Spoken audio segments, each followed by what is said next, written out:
राजधानी जयपुर के वार्ड 79 के बाशिंदों ने पार्षद के खिलाफ मोर्चा खोल दिया है। दरअसल राजस्थान की राजधानी जयपुर के आदर्श नगर विधानसभा क्षेत्र के वार्ड नंबर 79 के बाशिंदों ने अपनी पार्षद राबिया गुडेज के खिलाफ सीवर, सड़क और गंदगी को लेकर मोर्चा खोल दिया है।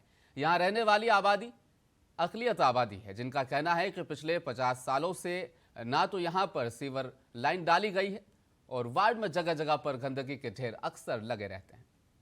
मुर्दाबाद राबिया बहन, मुर्दाबाद राबिया बहन, मुर्दाबाद मुर्दाबाद मुर्दाबाद मुर्दाबाद मुर्दाबाद राबिया बहन, मुर्दाबाद राबिया बहन, मुर्दाबाद। हमारे यहाँ क्या है, काफ़ी टाइम से सीवरेज लाइन का बहुत ज़्यादा प्रॉब्लम चल रहा है। हमारे कुछ मोहल्ले के बुजुर्ग और हमारे जो कार्यकर्ता रफ़ीक खान साहब के पास गए भी थे।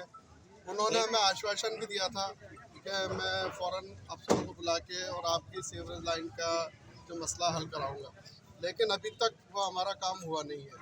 दूसरी तरफ हम लोग पार्षद से भी मिलते हैं साफ़ सफाई के लिए, कोई रेस्पॉन्स नहीं रहता। जी, आपका वार्ड नंबर क्या है? हमारा वार्ड नंबर 79। कौन है आपके पार्षद यहाँ से? हमारी पार्षद है राबिया गुडेज। कहाँ पर आपने शिकायत दी इस चीज़ की, आपकी परेशानी की? उनसे खुद पर्सनली भी मिले थे और फिर उसके बाद हमने साफ सफाई के लिए नगर निगम में भी मिले थे। राबिया गुडेज का कोई रेस्पॉन्स नहीं रहा और ये समझ लीजिए कि आप कचरे के ऊपर जो डेली आते थे वो बल्कि बंद हो गए और साफ सफाई और सीवरेज लाइन का कोई इंतजाम नहीं है। पूरे वार्ड का बुरा हाल है।